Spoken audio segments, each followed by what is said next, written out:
믿고 의지하여 십자가 붙들고 승리하시는 모든 성도님들 되시기 바랍니다. 은혜의 찬양 감사합니다.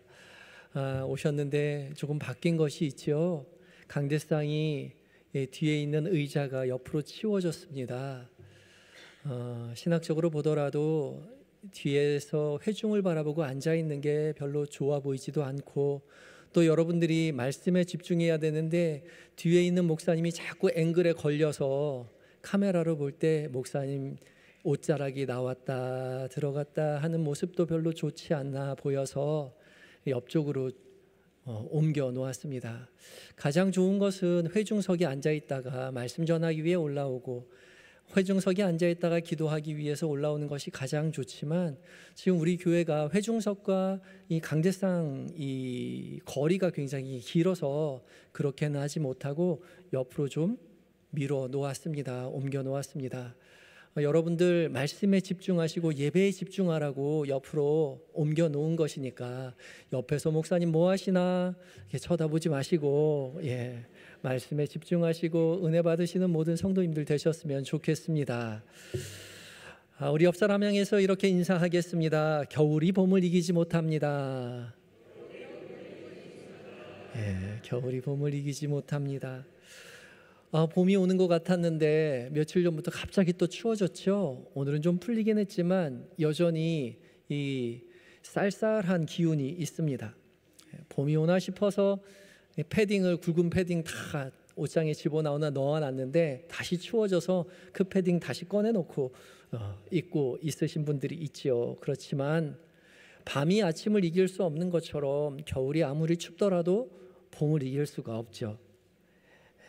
마찬가지로 겨울이 봄을 이길 수 없는 것처럼 아무리 절망이 있다 하더라도 희망을 이길 수가 없습니다. 절망은 희망을 이길 수 없습니다.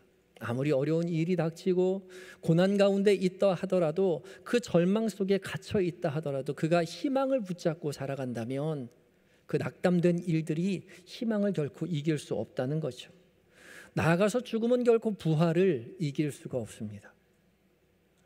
죽음은 부활을 이기지 못합니다.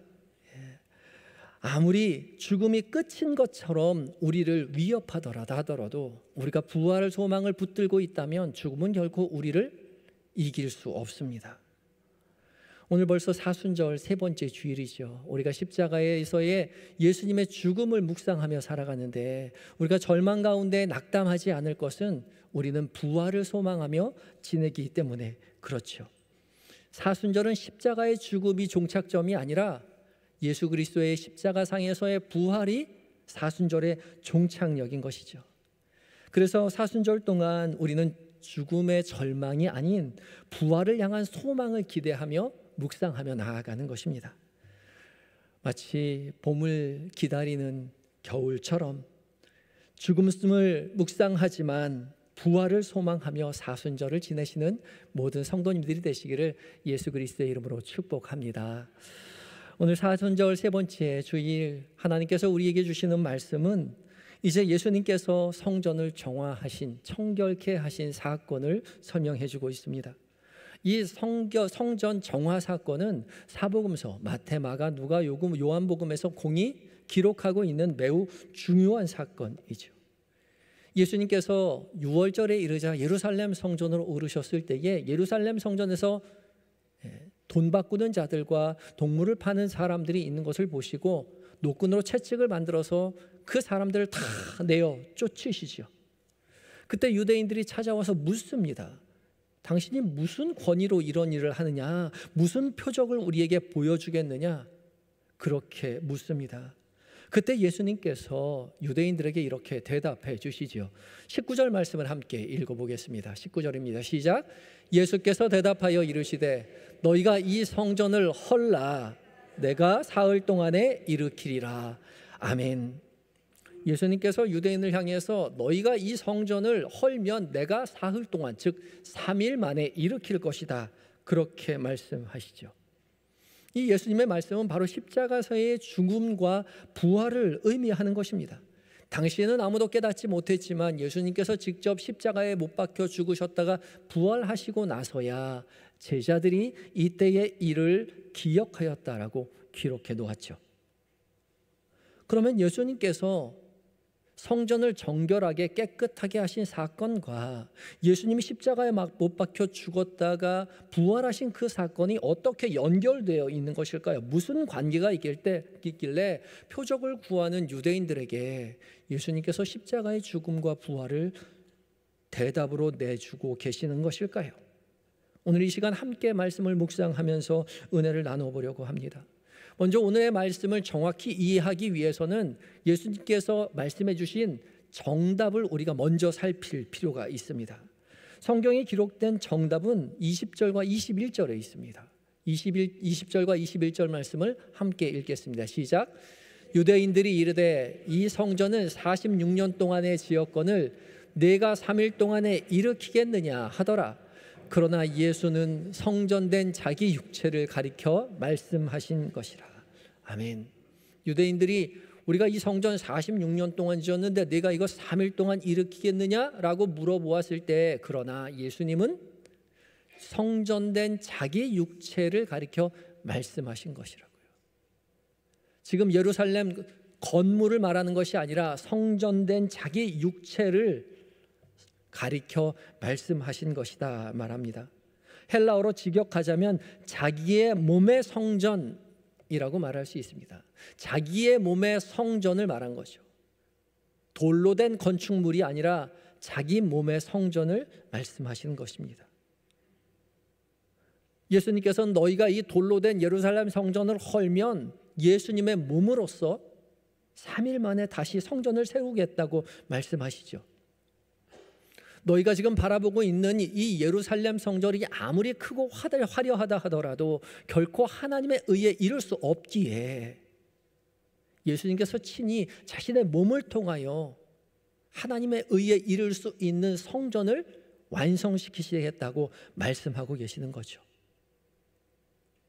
예수님께서는 자기의 몸으로 성전을 세우셔서 그 자기 몸을 통하여 우리가 하나님의 의에 이루도록 하기 위해서 이 땅 가운데 오신 하나님의 아들이신 예수 그리스도이신 거죠. 그래서 우리는 첫 번째로 돌로 된 성전은 우리를 의롭게 할 수 없다는 사실을 기억해야 합니다. 함께 읽어볼까요? 시작. 돌로 만든 성전은 우리를 의롭게 할 수 없다는 것을 기억해야 합니다. 돌로 만든 성전은 우리를 결코 의롭게 할 수가 없습니다. 이스라엘 백성들이 바벨론 포로 생활 70년을 다 지나고 돌아왔을 때 가장 먼저 한 것이 성전을 건립하는 것이었습니다.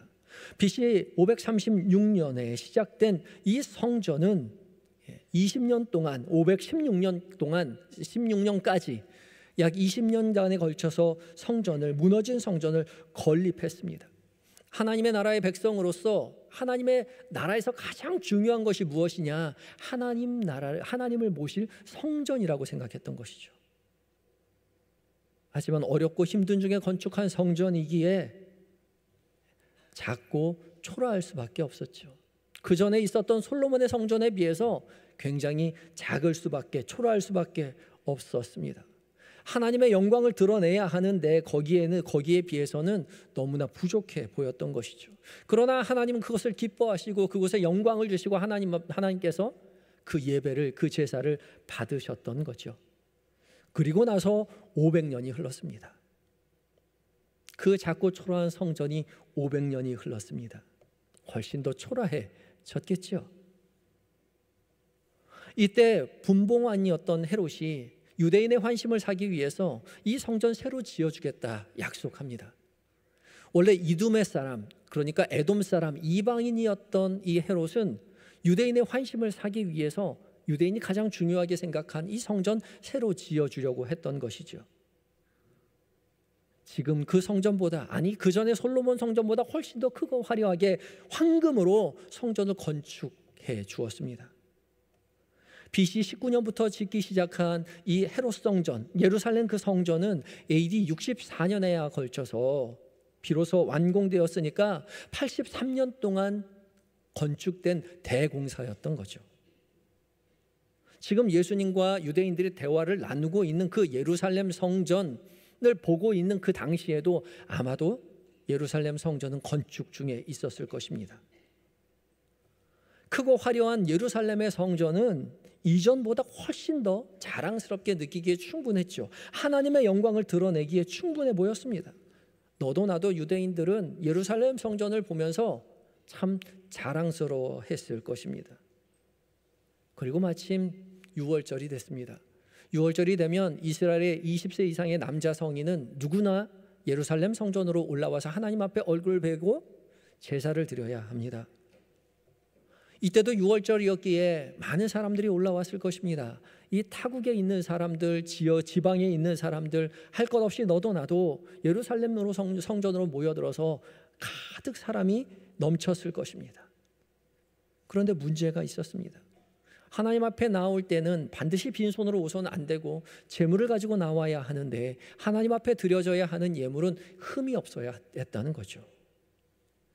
가까이 오는 사람은 상관이 없지만 먼 곳에서 오는 사람, 혹여 타국에서 오는 사람들은 긴 여행 동안에 이 예물을 가지고 와야 했기 때문에 집에서 가지고 올 때는 흠없는 예물이었지만은 오랜 여행 중에 혹시라도 예물이 병에 걸리거나 수척해지거나 흠이 생기고 나면 성전에서 하나님 앞에 예물을 드릴 수가 없었던 거죠. 제사장이 흠이 있다고 판정하면 하나님 앞에 드릴 수도 없고 그거 다시 집으로 가져가기에도 오랜 여행이어서 쉽지 않아서 헐값으로 팔아 넘길 수밖에 없었던 거죠. 그래서 이렇게 멀리서 오는 사람들의 편의를 돕고자 흠없는 제물을 성전 앞에서 팔았습니다. 성전 앞 뜰에서 많은 사람들이 살 수 있도록 예물을 판매했던 것이죠. 그래서 사람들은 멀리서 오는 사람들은 먼 곳에서 예물을 가지고 오기보다는 돈을 가지고 와서 성전 앞에서 예물을 샀습니다. 당연히 성전 앞에서 파는 예물은 다른 시중 가격보다 훨씬 비쌌지만 제사장이 흠없는 동물이라고 인정해준 그런 예물들만 판매하고 있었기 때문에 사정 검수를 마친 예물들이었기 때문에 훨씬 비싸도 훨씬 안전한 선택이었던 거죠. 거기서 사기만 하면 누구든지 하나님 앞에 예배 드릴 수 있었던 겁니다. 또 성전 앞에는 돈을 바꿔주는 사람도 있었습니다. 당시 이스라엘 백성들은 모두 다 성전세 반세겔을 내어야 했는데 하나님 앞에 드려지는 하나님 앞에 드려지는 이 성전세의 동전에 우상의 얼굴이 혹시 군주들의 얼굴이 새겨져 있어서는 안 됐기 때문에 그렇죠. 그래서 군주들이 없는 두로에서 주조된 세겔로만 성전세를 받았습니다. 그래서 성전 앞에 와서 두로 세겔로 환전했던 것이죠. 이 두로 세겔은 다른 세겔보다 함유량이 많아서 훨씬 더 비쌌고요. 또 환전 수수료가 12.5%나 됐기 때문에 굉장히 많은 돈이 들어야 했습니다. 이 모든 일들을 성전을 관리하는 제사장들이 이 모든 것 관리하고 있었습니다. 그래서 제사장은 이 일로 말미암아 이 장사해서 막대한 부와 권력을 가지고 있을 수 있었던 거죠. 지나가는 사람들, 멀리서 바라보는 사람들은 화려한 예루살렘 성전에서 많은 사람들이 북적거리면서 너도 나도 할 것 없이 흠없는 예물로 하나님 앞에 예배드리는 모습이 좋아 보였겠지만, 크고 화려한 잔치 같아 보였겠지만 하나님 우리에게 말씀하시지요. 16절과 17절 말씀 함께 읽어보겠습니다. 시작. 비둘기 파는 사람들에게 이르시되 이것을 여기서 가져가라.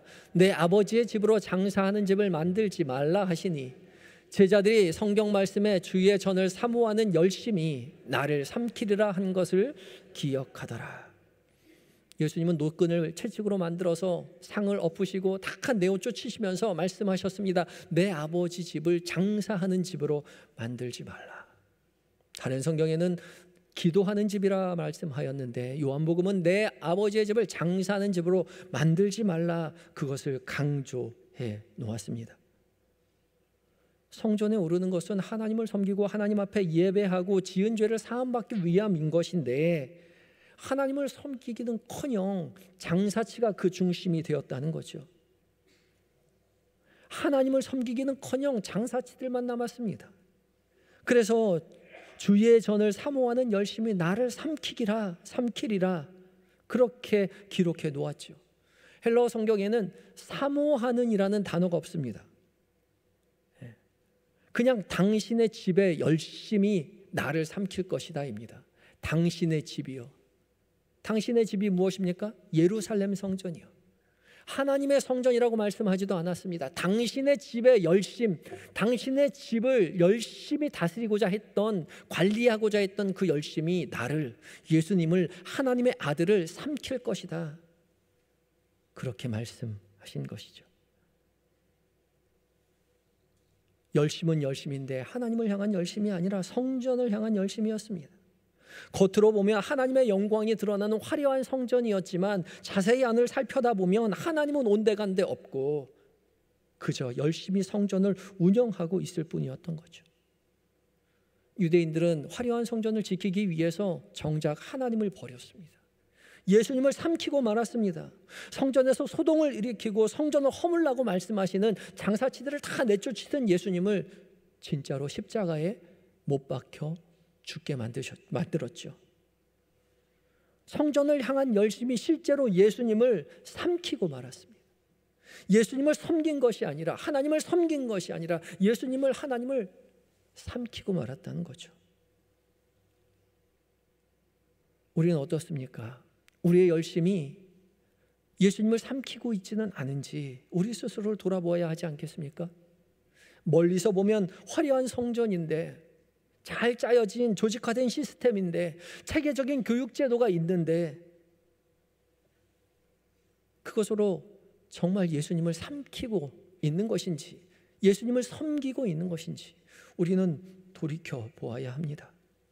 이런 화려한 성전이, 체계적인 시스템이 우리를 의롭게 하는 것이 절대 아닙니다.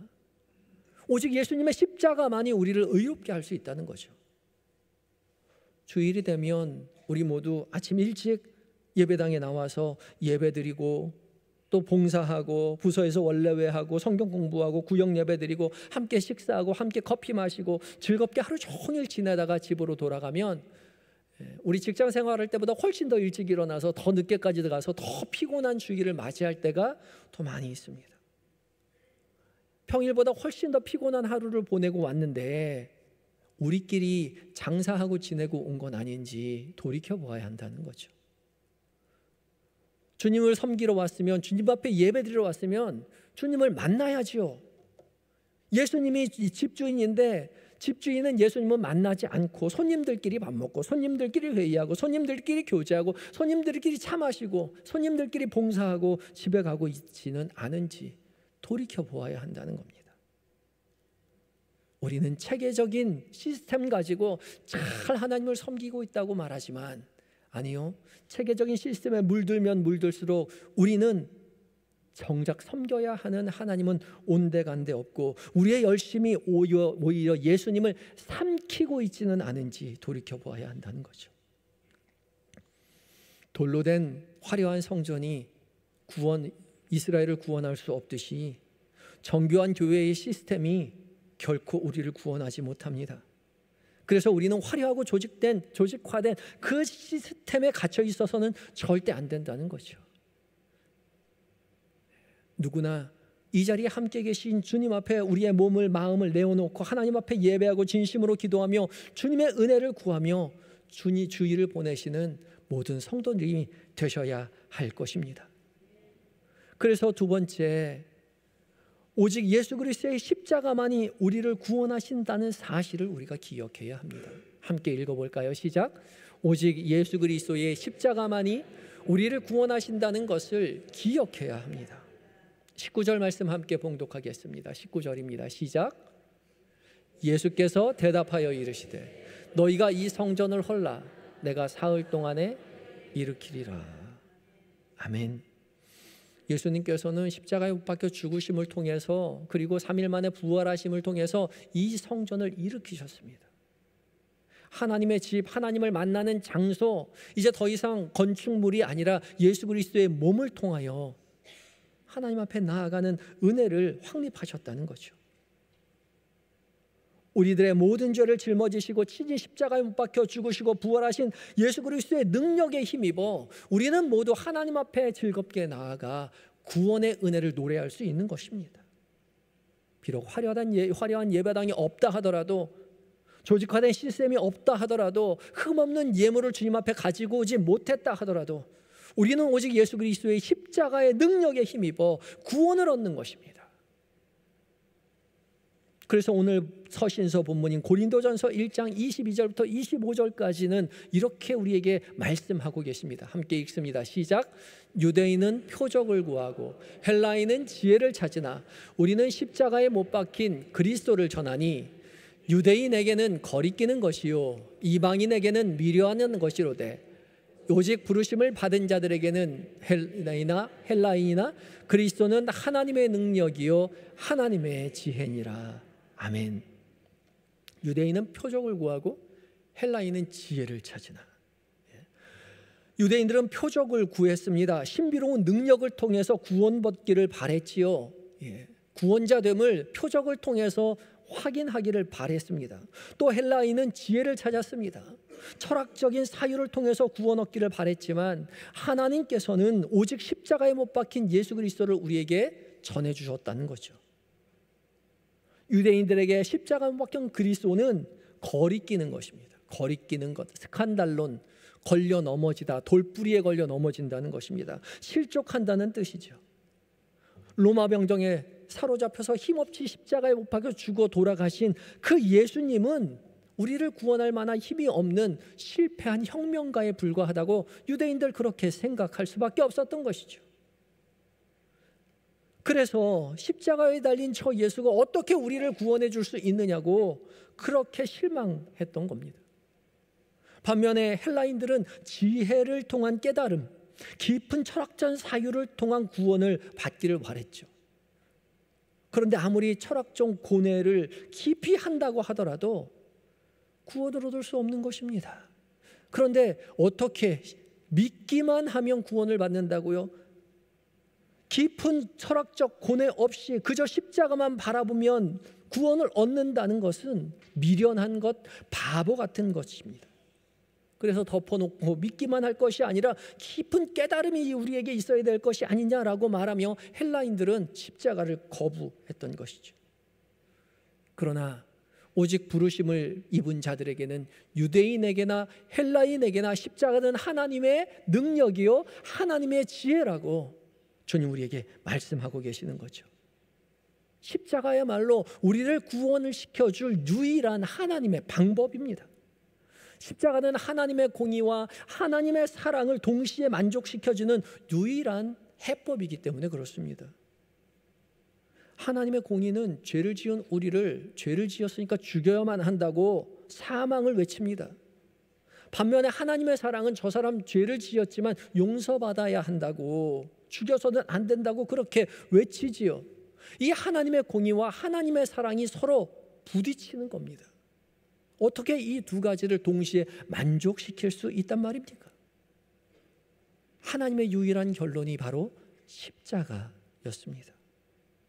하나님께서 우리를 대신해서 자신의 독생자를 내어줘 십자가에 못 박혀 죽게 만드심으로 하나님의 공의를 성취하셨습니다. 대신 죽으심으로 하나님의 공의가 성취된 것이죠. 또한 십자가로 말미암아서 우리를 용서하셔서 하나님의 사랑 역시 성취되었습니다.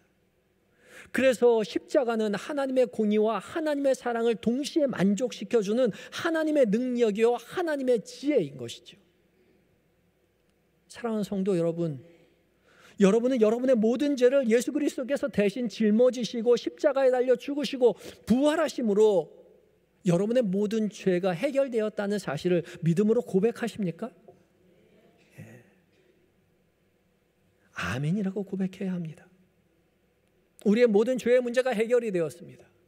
그러면 우리 이제 어떻게 살아야 할까요? 모든 지은 죄 모두 탕감받았으니 우리 마음대로 우리 멋대로 살면 됩니까? 아니요, 그렇지 않습니다. 하나님께서 십자가를 통해서 우리에게 공의와 사랑을 드러내 주셨듯이 우리도 예수님처럼 이 땅 가운데서 하나님의 공의와 사랑을 세상 가운데 드러내며 살아야 하는 것이죠. 애초에 하나님께서는 이 세상에 하나님의 공의와 사랑을 편만하게 보여주시기 위해서 우리를 이 땅 가운데 보내셨기 때문에 그렇습니다. 우리 몇 해 전에 세계를 휩쓴 넷플릭스 드라마 중에서 오징어 게임 혹시 기억하십니까? 예. 누구나 다 한 번쯤 보셨다고 말씀하시던데 저는 다 보지는 못하고 그냥 인터넷으로 스킵해서 짧게 봤습니다. 넓은 운동장 한켠에 오징어 그림 그리고요, 두 편으로 나눠서 싸우는 거죠. 드라마를 안 봤어도 어렸을 때 그거 해본 사람 참 많이 있을 겁니다. 저도 참 많이 했습니다. 오징어 게임 하려면 규칙이 있습니다. 규칙을 안 지키면 아웃이에요. 한 발로 다녀야 하는 곳에 두 발이 닿으면 아웃, 죽고요. 금 밟으면 죽습니다. 그런데 중요한 것은 오징어 게임 하는 이유는 금 안 밟으려고 게임하는 게 아니라는 거예요. 하나님의 공의도 마찬가지입니다. 우리가 율법을 안 지키면 죽지요. 하나님의 법률을 어기면, 율법을 어기면 죽습니다. 그런데요, 하나님이 우리가 죄 짓나 안 짓나, 율법 지키나 안 지키나 그거 확인하려고 이 땅 가운데 보낸 게 아니라는 겁니다. 이 세상을 만드신 이유가 그게 아니에요. 이 땅에서 하나님과 교제하며 하나님의 공의와 사랑을 누리며 행복하게 살라고 만드실 것입니다. 그래서 재미있게 뛰어놀면 됩니다. 오징어 게임 재미있게 하면 돼요. 하나님의 나라에서 재미있게 뛰어놀면 돼요. 죽을 바가 겁나잖아요. 그래서 예수님 오신 겁니다. 예수님께서 이 땅 가운데 오셔서 우리를 위해서 우리의 모든 죄를 짊어지시고 십자가에 박혀 죽으셨어요. 금방 금 밟고 죽겠지요. 그러나 우리는 죽지 않아요. 왜요? 예수님께서 대신 우리의 죄를 위해서 십자가에 박혀 죽으셨기 때문에 그렇습니다. 그래서 우리는 좌절하거나 절망하지 않습니다. 우리에게 희망이 있어요. 소망이 있어요. 예수님께서 우리 편이 되셔서 우리를 위해서 십자가에 박혀 죽으시고 부활하심으로 우리를 승리로 이끌어 주셨기 때문에 그렇습니다. 이것이 믿음입니다. 십자가는 더 이상 우리를 죄와 사망 아래에 주저앉아 있게 하지 않고 은혜 아래에 있음을 고백하게 하고 하나님의 공의와 사랑으로 이 세상을 재미있고 즐겁게 행복하게 누릴 수 있도록 이끌어준다는 것이죠. 그래서 십자가의 능력을 믿고 의지하는 믿음의 사람들은 이제 죄에 더 이상 짓지 않으려고 살금 다닐 것이 아니라 하나님의 사랑과 공의를 세상 가운데 기쁘게 자유롭게 편만하게 나누어주고 베풀어주고 증언하면서 살아가야 한다는 것이죠. 사순절 예수님의 고난을 묵상하며 하나님의 공의와 하나님의 사랑을 세상 가운데 밝히 증언하며 살아가시는 한영의 성도님들 되시기 바랍니다. 자주 실패하겠지만 때론 금도 밟겠지만 주저앉아 있지 말고 하나님의 승리, 예수 그리스도의 십자가의 능력에 의지해서 기쁘게 세상을 사시기 바랍니다. 그리하여 우리의 살아간 모든 삶의 자리, 가정에서, 직장에서, 학교에서 모든 그 자리에서 하나님의 공의와 하나님의 사랑을 전하며 살아가시는 한영의 모든 성도님들이 되시기를 예수 그리스도의 이름으로 축복합니다. 다 같이 기도하시겠습니다. 주님, 몸소 십자가에 달려 죽으심으로 우리를 구원으로 이끌어 주신 주님, 십자가로 완성하신 하나님의 공의와 사랑을 우리로 깨닫게 하여 주시니 감사합니다. 주께서 십자가로 주님의 사랑과 공의를 우리에게 보여주신 것처럼 우리도 십자가의 능력에 힘입어서 하나님의 공의와 사랑을 세상 가운데 밝히 증언하며 살게 하여 주시옵소서. 죄에 매여 더 이상 실패와 좌절과 절망이 아닌 십자가의 능력에 힘입어 기대와 소망을 가지고 기쁘게 하나님의 공의와 세상을 밝히 증언하며 살아가는 우리 모두가 되게 하여 주시옵소서. 우리의 유일한 구원의 이유가 되시는 예수님의 이름으로 기도드립니다. 아멘.